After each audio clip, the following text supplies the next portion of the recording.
ఇప్పుడు తుది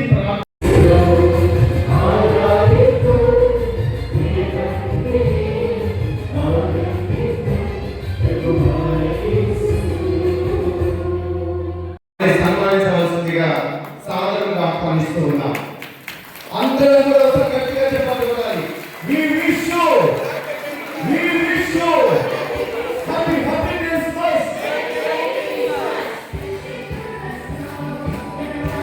యేసుక్రీస్తు జన్మదినాన్ని మనం ప్రతి సంవత్సరం కూడా ఇక్కడ ఈ నిర్మలా చర్చ్లో ఎంతో ఉత్సాహంతో జరుపుకుంటా ఉన్నాం. మరి మనం ప్రారంభం నుంచి ఇప్పుడు చూస్తే ఎంతగా పెరిగిపోయిందో కూడా మనకు అర్థమవుతా ఉంది. అంతకుముందు పైన చిన్న హాల్ చేసుకునే వాళ్ళం, అక్కడి నుంచి ఈ హాల్కి వచ్చాం. ఇప్పుడు ఈ కూడా సంతోషం కిందికి ఆ వైపు పెంచుకున్నాం. ఇంకా అవతలు కూడా మనంగా కూర్చోతున్నారు. అంటే క్రీస్తు యొక్క బోధనలు, క్రీస్తు చెప్పిన మార్గం మనందరినీ ఎట్లా పరిష్కృతో ఎట్లా ముందుకు తీసుకుపోతున్నాం మనకు అర్థమవుతుంది. ప్రపంచానికి ఒక దిక్సూచన ఇచ్చిన మహనీయుడు యేసుక్రీస్తు జన్మదినాన్ని ప్రతి సంవత్సరం జరుపుకోవడం అనేది తప్పనిసరిగా మనం చేసుకోవాల్సిన పండుగ ఇది.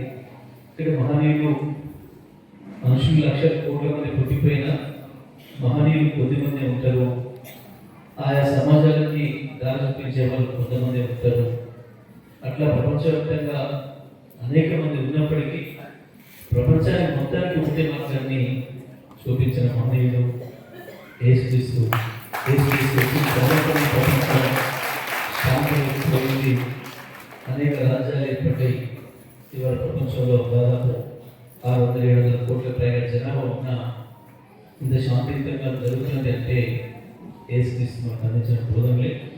తప్పకుండా మరి యేసుక్రీస్తును తన తల్లి ఇంకా గొప్పది కాబట్టి మరి అమ్మ మరి ఆ తల్లిని కూడా తెలుసుకోవడం అనేది మనం సాంప్రదాయంగా చేసుకుంటున్న పద్ధతి. కూడా ఈరోజు ఇంత పెద్ద ఎత్తున కూడి ఈ పండుగ ఇంత ఉత్సాహంగా జరుపుకుంటున్న పెద్దలందరికీ చిన్నలందరికీ మరొకసారి శుభాకాంక్షలు తెలియజేస్తూ